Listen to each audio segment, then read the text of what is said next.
Welcome back, everybody, to Thrive After Sports. If you are tuning in on the Power of Story podcast, thank you for being there with us as well. Today's guest, Danielle Berman. What's up, Danielle? Hey, Taj, how's it going? Thanks so much for having me. It's a pleasure to have you here. For those of you who don't know, I don't know if you've been living under a rock. Maybe you haven't heard of Tackle What's Next. But Danielle is the founder of Tackle What's Next. And before we even dive into this interview and hear Danielle's story, I just got to give a special shout out to my man, Marcus Alston, for making this introduction. Danielle and I have had some great conversations since we first connected, just the first of many conversations, but it doesn't happen without Marcus. So Marcus, if you're listening, man, thank you for that. Danielle and I have been on each other's radar. We have like 140 mutual connections on LinkedIn or something crazy like that. We've been following each other's work for like 2 years. So when we connected, we're like, it's about time. I feel like I already know you know? But 100%. yeah, I really want everybody to just hear Danielle's story because she's up to some amazing things. And really, like I always say, I feel like she's just getting started and just getting warmed up. So Danielle, can you please, for the people, I know I introduced you as the founder of Tackle What's Next. Can you give people a little bit more background into who Danielle Berman is? Yeah, well, thank you so much. And yes, thank you to Marcus for making this happen, long overdue. I founded Tackle What's Next really to support athletes in what's next. Really, that was the impetus behind the name and the program. But really, my passion is for supporting athletes and prioritizing themselves after sport. So, I think a lot of times we kind of have a blueprint for athletes getting into sports, increasing their, competency at it, right? Excelling from high school to college to pro.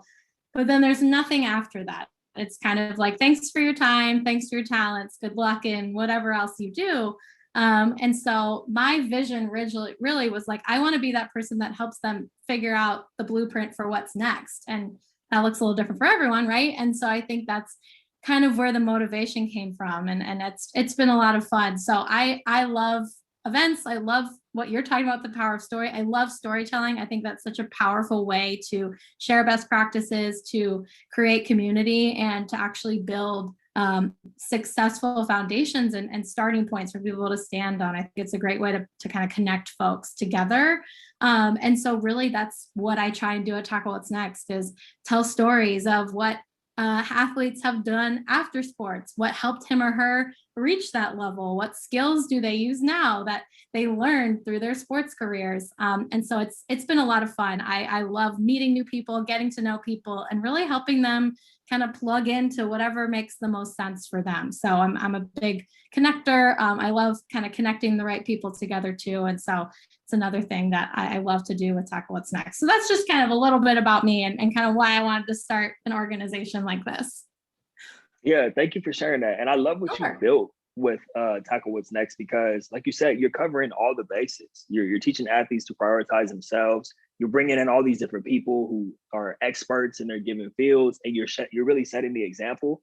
Every time I look up, you got something new going on. You're not playing around. You're not, we do it once in a blue moon. Like every time I look up, there's a new event covering a new topic with a new lineup of speakers. So props to you for really bringing all these people together, like you said, and creating that community. That's one of the most beautiful things. I've been a fan for quite some time, watching from a distance. So, it's great to finally connect. And one of the things I wanted to talk to you about is, I know you didn't just like wake up one day and be like, I'm just going to start Tackle What's Next. Like, I know it was a road and a journey to get here. We were talking before we hit the record button, and you've had an interesting journey where you kind of started out in the sports realm and branched out and then came back. Can you talk a little bit about what that process was like leading up to everything you're doing now?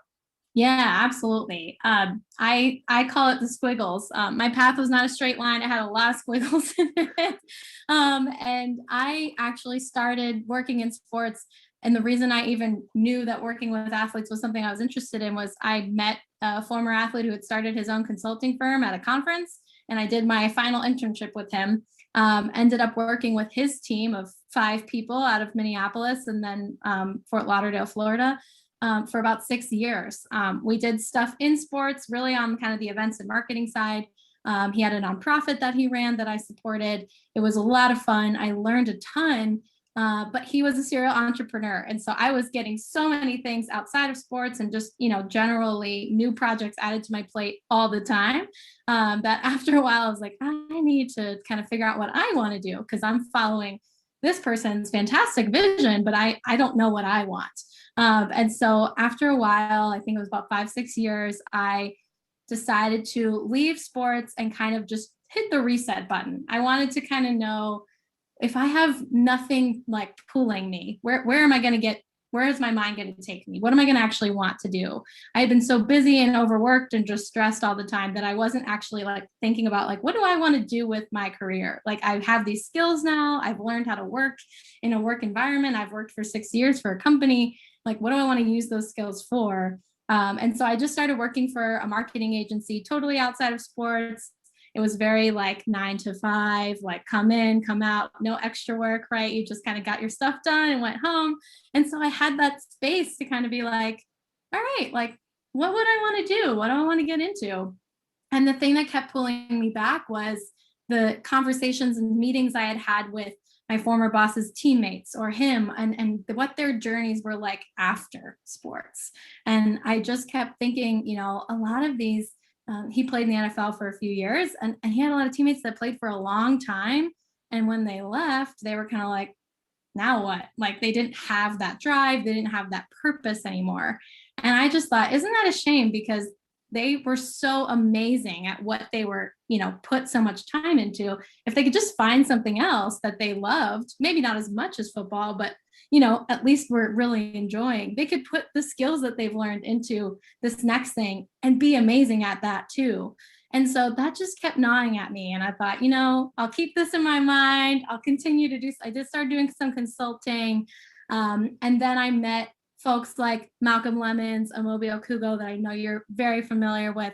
And I said, guys, this is a big problem. Like, why don't we have an event about it? And we'll call it Tackle What's Next Summit. And we'll just have people talk about their stories and like what it was like to transition out of soccer or basketball or football, and how we can help each other. And they were all in. To your point, the power of networking, it's they helped me connect with folks that'd be good speakers in their network. They moderated a couple panels. And after that event and another one we did, that was in Super Bowl in Miami, which seems like forever ago, but it was really only like a year ago. And we had an event before that in DC around the same topics. That's really where the idea came. So it's been just about, we've been planning it we had been planning it for about a year. So probably March 2019 was really where the idea of Tackle What's Next came into life. And it was like, well, this is it. This is what I could do. This is like, I can connect athletes. I can support them. I can help them figure out what they want to do, how to find that purpose and focus. And it kind of just came from there. So I didn't have this like dream to build something, right? I wasn't like, I want to build my own business. I want to, create my own company. I just thought, well, I don't see anyone doing what I want to do right now. So why don't we just start doing it and kind of see what happens? And sure enough, after the events, people were like, what's your website? What programs do you offer? What can you talk to my team about? What can you do this? And I was just like, okay, this is it. Like, I figured out what I'm doing here. And so it's been a wild ride over the last, year and a half, 2 years, just kind of building things and then pivoting and building. And like you said, it's about that community aspect. I think most importantly, I think that's what I've been really working hard to provide, is like a space where you can ask the weird, tough, awkward questions about what it's like to transition or what you should be paying attention to. So yeah, there was definitely not a straight line. There's definitely not a blueprint I followed. It was kind of just a giving myself the space to think about, what do I want to do? And then meeting some fantastic people that were supportive of my idea and pushed it forward to the right people. So that would be really how it came to be. I really owe Malcolm, Amobi, and those others that helped support, our DC event in September 2019, and then our Super Bowl event January 2020. Those folks really, pushed us onto the map. So it's really all about who you know, I think. Yeah, that's a fact. That is a fact there, yo. I love how when you first started talking about the inception of Tackle What's Next, you referred to it as the squiggles. I thought that's really cool for people who don't understand that. Like, I think that's kind of like a language that us entrepreneurs speak, where it's like, it's not a linear path. Sometimes you're creating the blueprint on the fly. And like you said, I love that you touched on giving yourself the space to create that. I think that's so important because it doesn't happen. Like Tackle What's Next doesn't happen without you really identifying the problem and figuring out how you're going to solve it. And like you said, networking with people and making some magic happen. And that's a beautiful thing. So thank you for sharing that. Another thing that I want to pull out of what you shared, because there are a lot of people who tune in to Thrive After Sports, you know, current athletes, former athletes, they're trying to figure out what's next. Maybe they have some great ideas. You know, the same thing with the Power Story. A lot of entrepreneurs or aspiring entrepreneurs tune into the Power Story. So one thing about you, Danielle, that I definitely respect is you stayed consistent, right?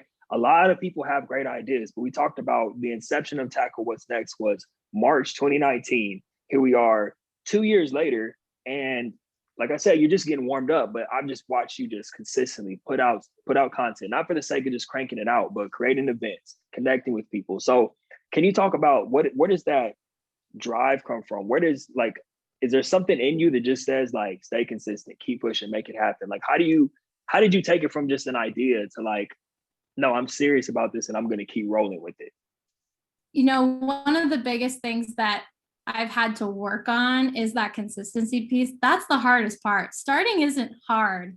You know, starting is easy, right? You're like, yes, I have this great idea. I'm so excited. It's the days where you wake up and you're like, God, I'd rather do anything but sit down and have these calls or get on the computer, that you have to have that drive. And I think really what's motivated me is the fact that this is something that I feel I can uniquely help and support. And I've put that pressure on myself to say, you know, if you don't do this, let's think about the opportunity cost here. So I really put it on myself to say, look, this is me. I have a couple team members now that are part-time and support us, but I'm the power behind the business. So, you know, not that I don't take days off and give myself space. I absolutely do.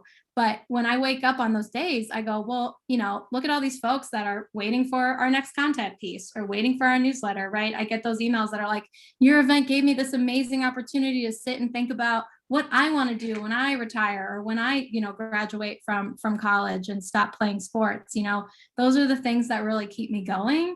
But I think at the end of the day, like, I think that the power of community, it helps me feel like there are people there waiting for Tackle What's Next to do something else. And if I sit back and just say, I don't feel like it today, it's like, well, you know, that kind of breaks up the community. If you're going to create something and tell people you're there for them, you have to walk the walk. You have to be there. You have to do the calls. You have to show up. You have to plan the events.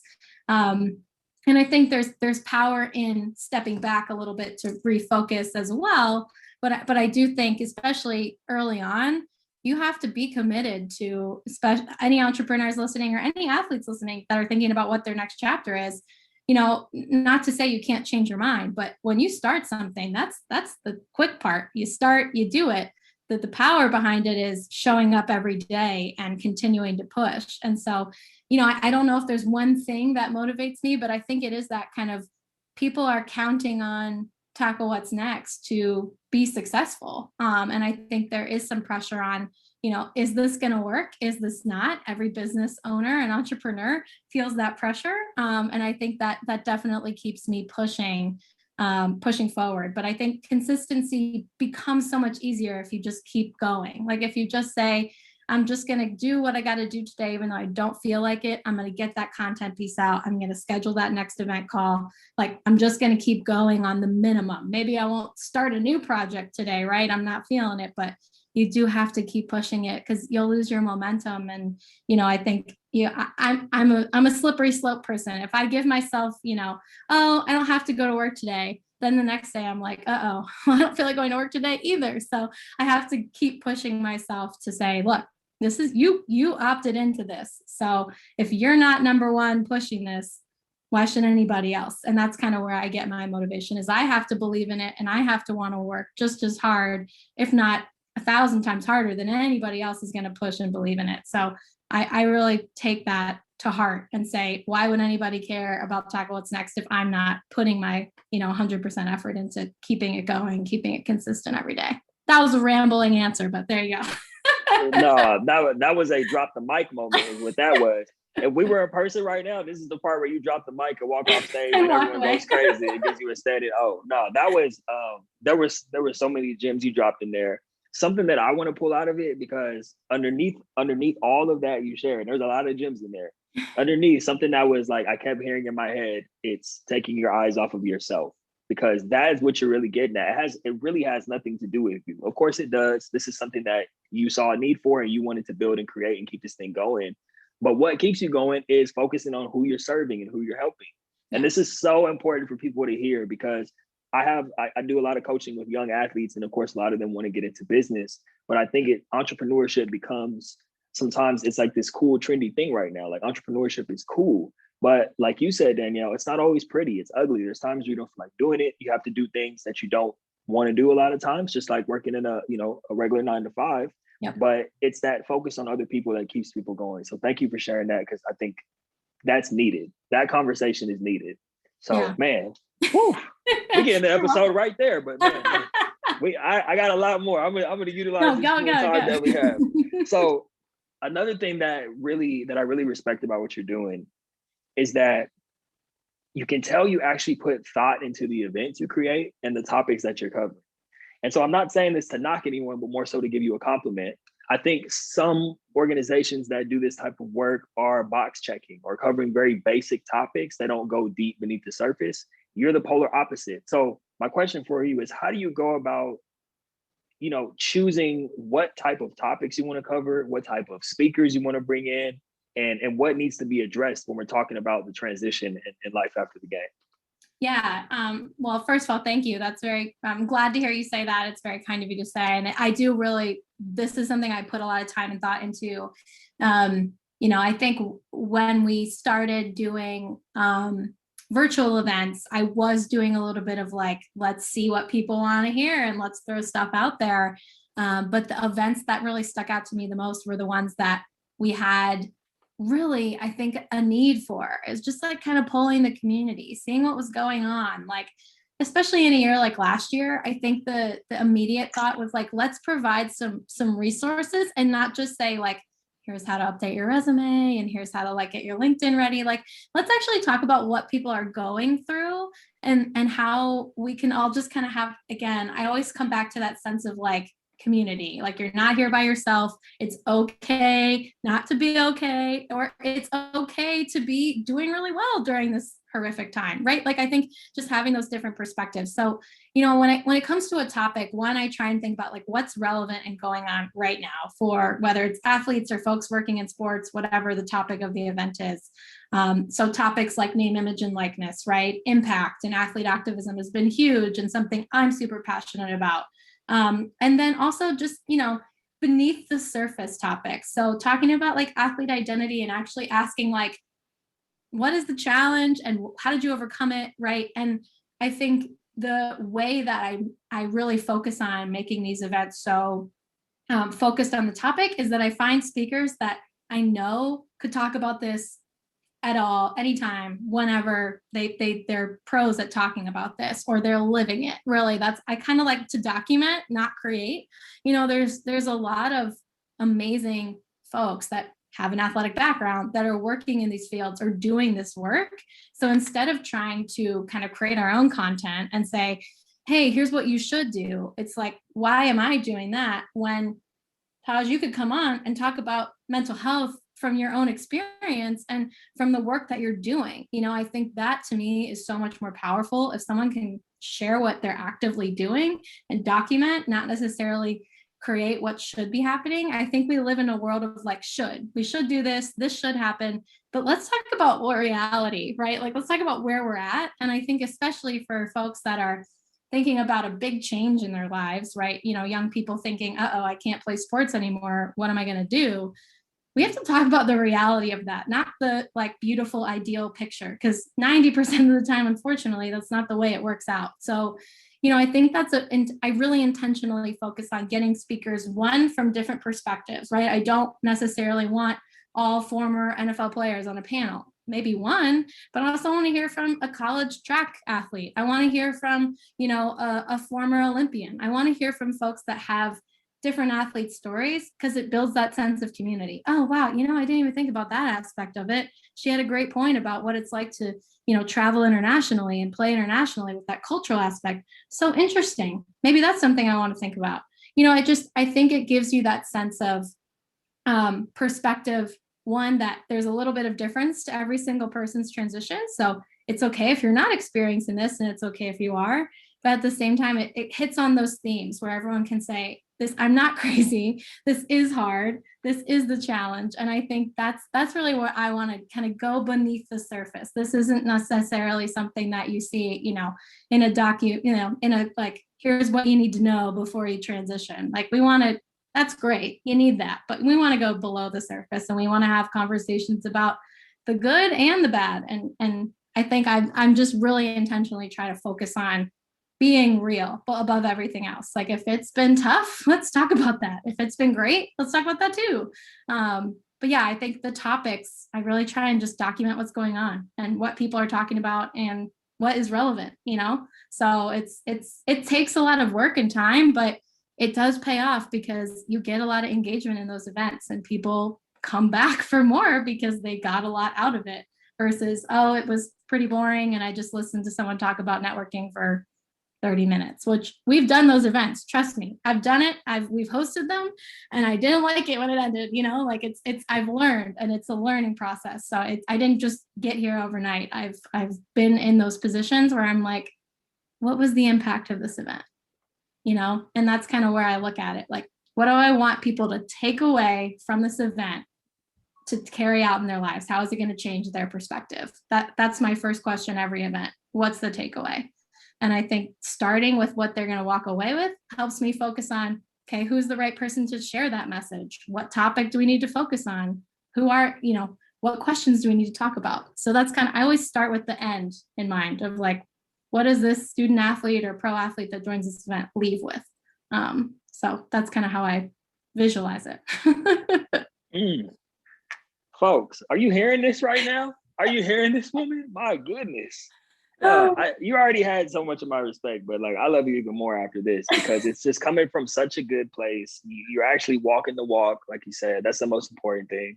You're actually being intentional about it. It's just a beautiful thing to see. And it makes me like proud to be doing this type of work also. When I hear you reflect your reasoning behind it and your thought process into doing the work that you do, it makes me proud to be part of this work, part of this mission, and proud to be associated with you, most importantly. Oh, you are too kind. And I mean, I think the other thing is, like, there are so many amazing people, like you said, working in this space.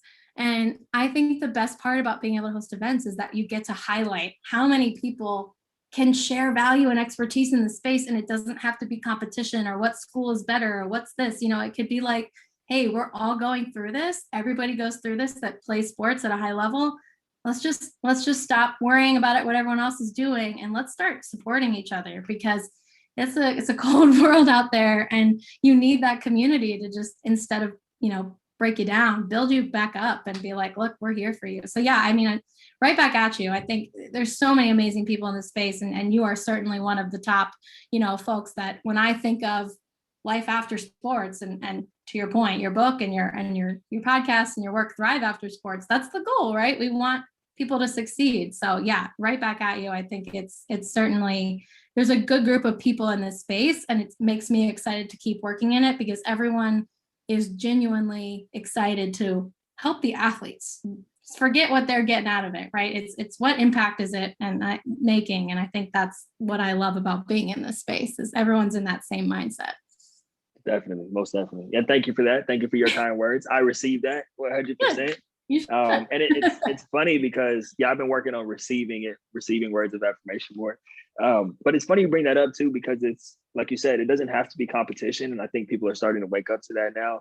I think it's interesting how as athletes we all kind of go from this group of like running with the team, and then you go out, and a lot of us are kind of like the lone wolf in business, and it becomes competition. Where it's like, I've always had the mindset from the jump, like we're all working on the same mission. Let's figure out a way to collaborate and support.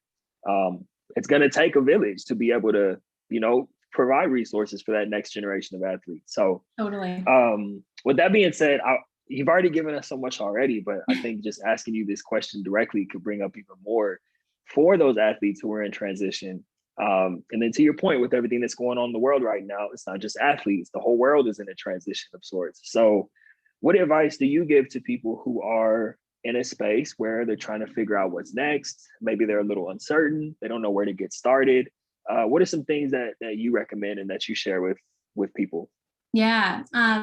So like you said, so many of us are experiencing big changes. So it's certainly not just athletes that this applies to, but really where I like to start is you have to know yourself. And I think a lot of times it seems simple, but a lot of us don't know ourselves. We know who we want ourselves to be, or we know who we are told we are, right? Who society or who our friends and family are saying, hey, this is Danielle. She's, she works all the time, or whatever, whatever they say about me, which is probably accurate right now. But anyway, I think the idea is, especially those of us that have committed to something from a young age, and athletes fall into that category, right? They've said, I'm going to be the best basketball, football, soccer, lacrosse, whatever sport it is.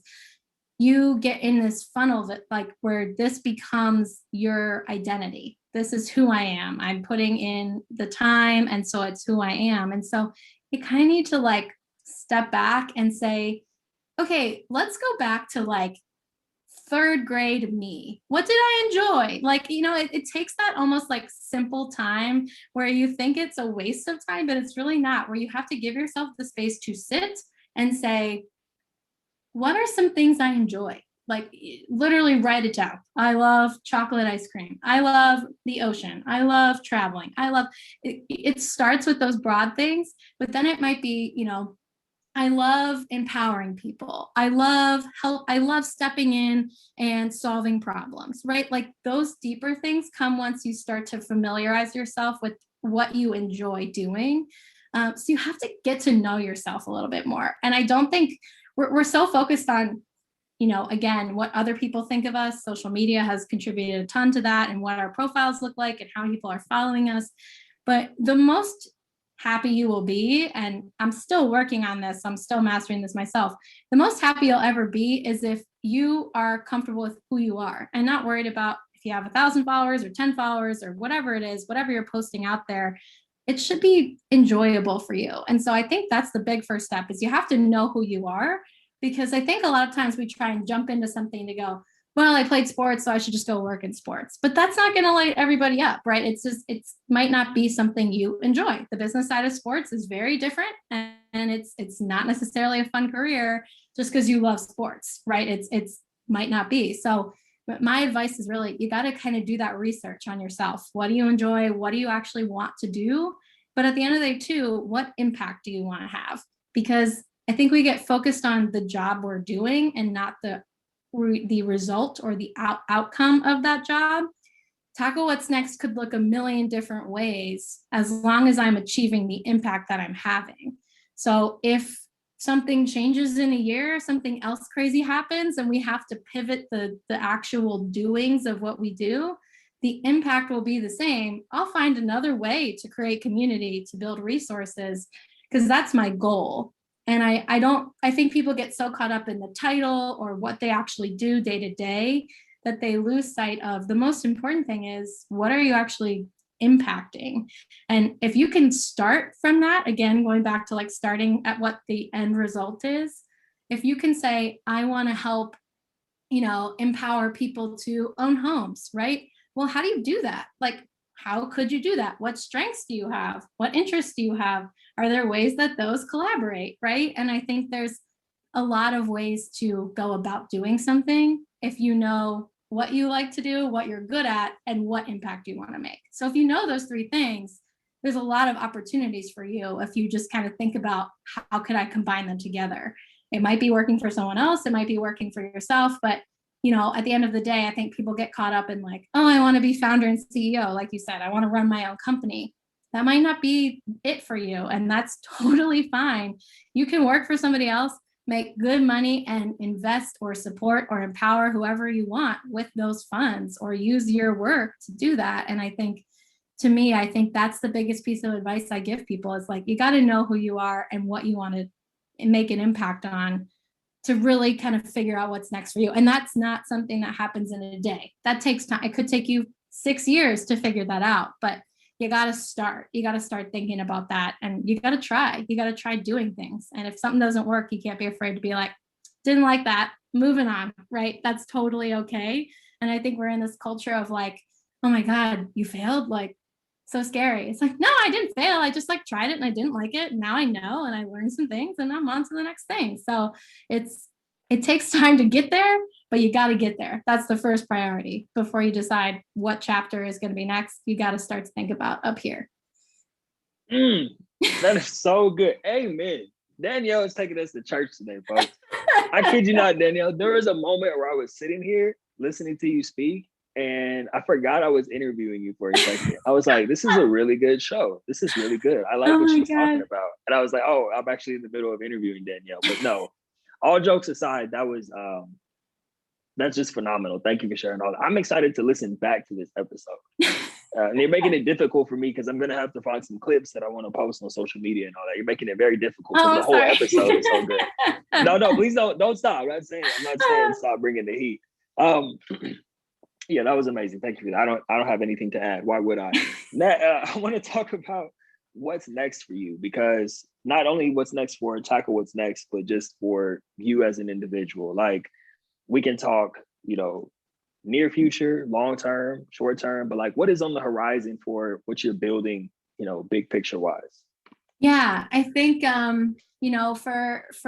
me and for Tackle What's Next, I think my background, and especially my interest in working in sports in the first place, has been the community aspect of it and the impact sport can have in changing society, right? Sport is definitely a microcosm of society, I think, and it reflects back to us some of the things maybe we don't like, and kind of gives us that window to say, are we sure this is what we want to do? We don't want to fix this. And I think, to me, I would love to spend more time working in that area and really helping. Again, I said, I'm a huge believer in the power of athletes and sports to really make those big changes, as we've seen in the last, 70 years, really, but especially in the last year and a half. Athletes have a platform that they're using, right? I think that's really important to understand. And so I think for me, I'm definitely working to do more of that type of support and work and conversations, even within Tackle What's Next. But it's certainly something that even, conversations I'm having with folks that, I really do want people to understand the power that they have to make an impact. And I think for Tackle What's Next, I like what you said. I think we are just getting started. And I think, the beauty of being such a young company is that we're able to kind of continue to learn and grow in this really flexible space. With COVID, I think created this sense of like, I wouldn't say uncertainty, that's true, but I think it gives you just this space to play, to kind of learn and grow and try things and not be afraid if they don't work, because whatever, we're all trying new things, right? So I think it gives you this space to kind of say, let's throw stuff at the wall and see what works and see what doesn't. So we've played around with an Incubator Accelerator that we're hoping that would focus on impact projects with athletes. We kind of soft launched it, tested it in the spring, didn't get a ton of bites. So we're kind of refocusing it because we're like, hey, like, this is still something that's cool. Maybe it'll be an event. Maybe it'll be something that comes out in the fall or the spring. I think it just gives us this flexibility to play around with it. But we're definitely continuing to build on events. We've got one coming up in May on the 19th with Team Ultimus around name, image, and likeness, which obviously is going to change everything in the college space and probably the pro space too.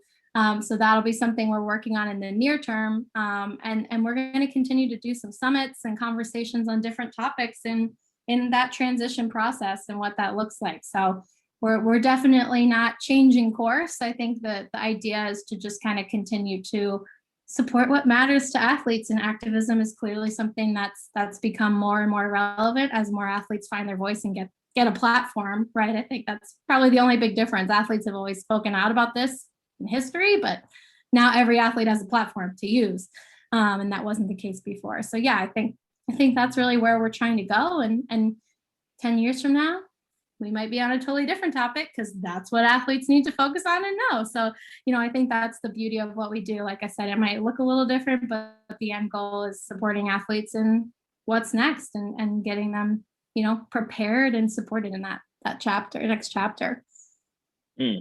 Beautiful. Well said, Danielle. I know you talked about your event on the 19th. Can you please point people in the direction of how they can get in touch with you? How can they learn more about Tackle What's Next? All of that. Please point people in the right direction. Well, yeah, absolutely. Our website is tacklewhatsnext.com. Everything is there, upcoming events, programs we offer, all kinds of stuff there, as well as some of our content.